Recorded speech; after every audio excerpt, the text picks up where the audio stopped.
Rồi cái đầm body này kết hạt sale 120 luôn. Đây là mã số 56.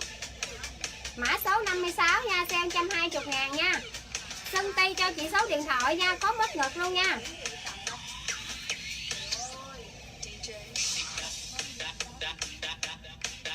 Mã số 56 nha khách ơi.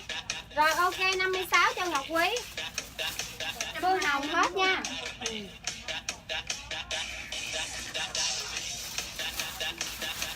Hết rồi nha em ơi.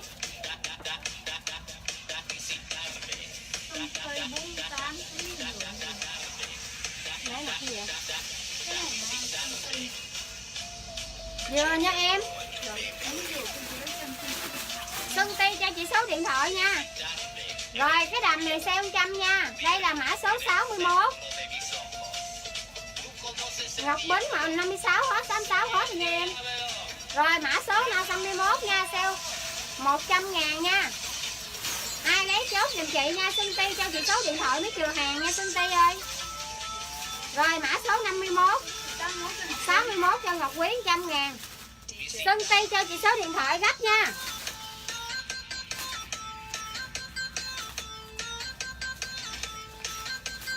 Rồi cái đầm body này 56 hết rồi nha em, có một cái một, đây là hàng một cái, hàng là cao cấp nên có một cái thôi nha. Rồi cái đầm body này sale 120.000 nha. Đây là mã số 15. Ai lấy chốt giùm chị mã số 15 nha. 56 hết rồi nha Ngọc Bính ơi. Ngọc Bình ơi. Đây là mã số 15. Ai lấy chốt giùm chị mã số 15 nha. Sale 120.000 nha.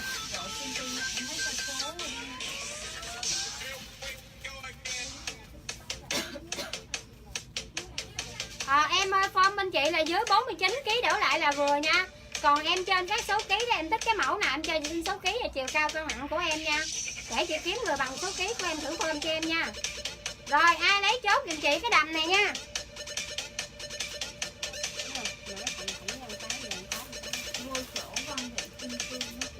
Nhưng mà cũng phải coi để mua thông tin. Có gì nếu mà đi chung thì phải nói trên trong nhắn còn lại một chuyện ra của mình Vậy cái đó chiều anh đi ăn bị chung chung. Rồi tại vì em chụp cái lại nữa. Rồi cái áo này 90.000. 90.000 đây là mã số 4 nha. Mã 4 90.000 nha khách ơi. Ai lấy chốt giùm chị nha, hạt kết mã 4 90.000 nha. Mã số 4 sale 90.000.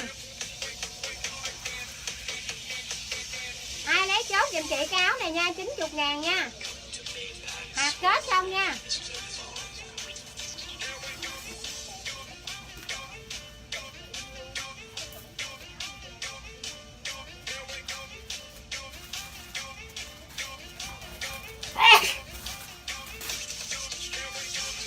Rồi 70.000 cái áo bẹt vai này nha.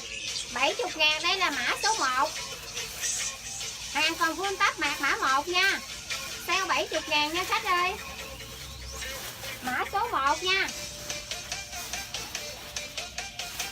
Ai lấy chốt giùm chị mã 1 nha, sale 70.000 nha. Rồi ok mã 1 cho Mỹ Huyền.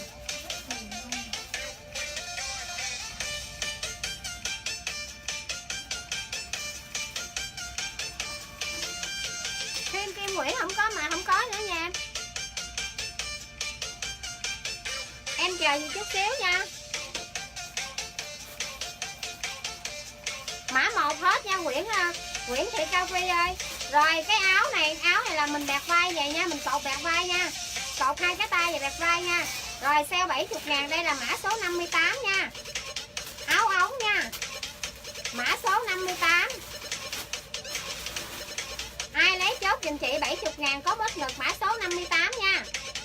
Sale 70.000 nha.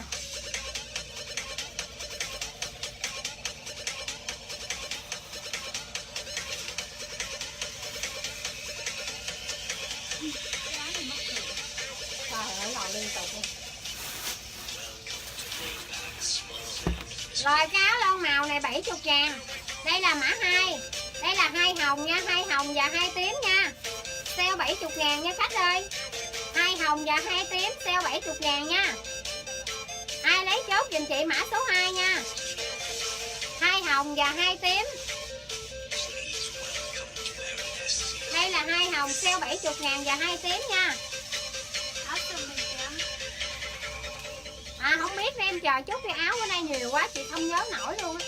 Tại vì màu 1 với màu 2 là nhiều nha. Rồi áo 70.000. 2 tím và 2 hồng nha.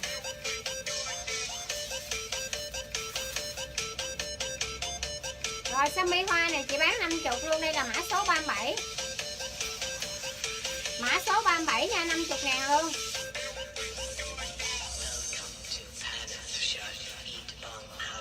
Mã 37 nha khách ơi.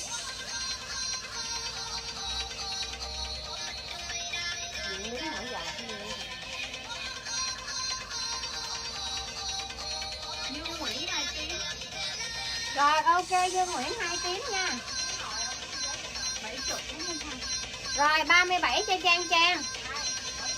Cái này nhiêu 2? Cái áo hoa 50, còn cái áo tím là 20. 70.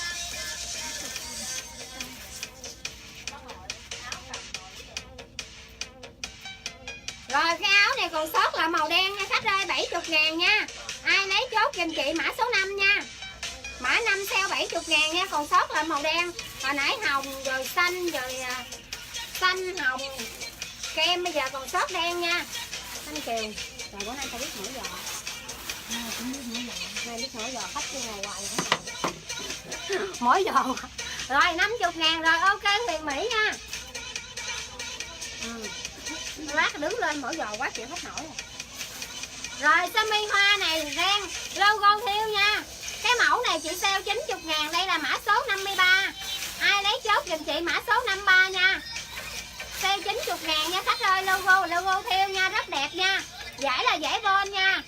Cảm ơn Như Nguyễn nhiều nha. Không có năm mỗi giò quá. Rồi mã số 53 nha, sale 90.000, logo thiêu nha. Logo thiêu sale 90.000 nha. Rồi đây là một cái áo ống cúp ngực, có mất ngực, 70.000 luôn. Đây là mã 1 nha. Mã 1 nha khách ơi. Ai lấy chốt giùm chị mã số 1 nha.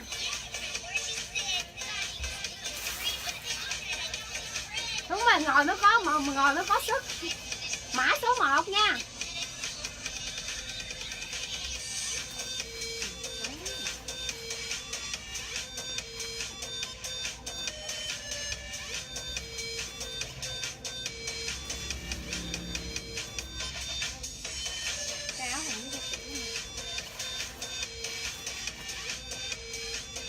Rồi cái áo này cái kiểu nó như vậy nha.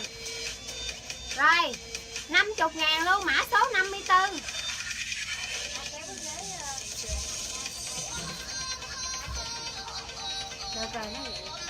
Mã số 54 nha, 50.000 luôn nha.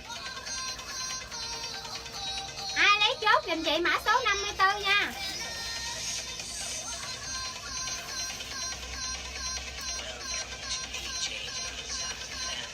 Này xếp nữa hả? Hả?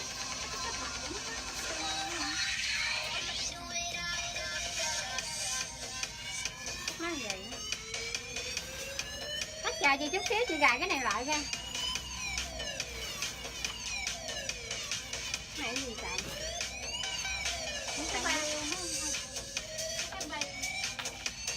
Áo có nó là gì?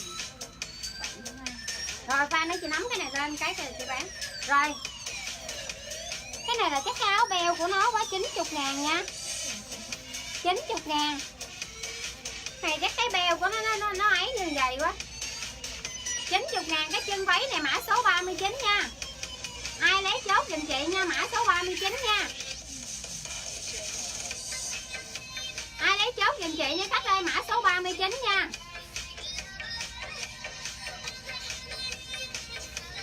Đâu rồi áo có nói này là cái gì?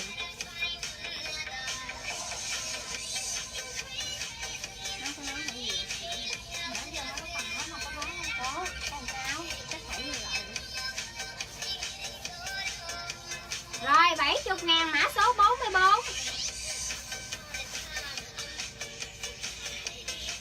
Mã số 44 nha, sale 70.000 nha. Áo form rộng nha.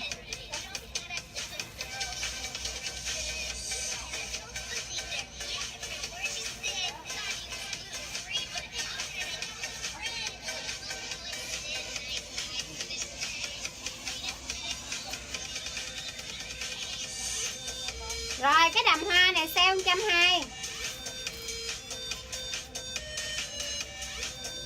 Đây nó có cái đầm hoa này giống cái của Trang Trang nãy. Nó có kèm theo mình thêm một cái áo lót nữa, hồi nãy chắc hai cái màu nó khác nhau. Rồi ở trong này có lót hồng, áo lót hồng 120 mã số 47 nha. Nó hai lớp lót nha, mã số 47 nha. 120.000, ai lấy chốt cho chị nha.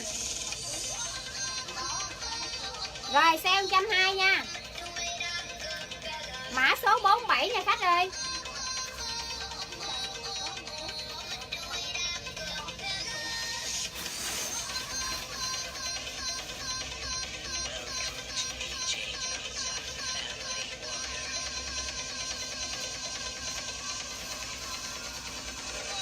Rồi thì nó không có ra cái áo.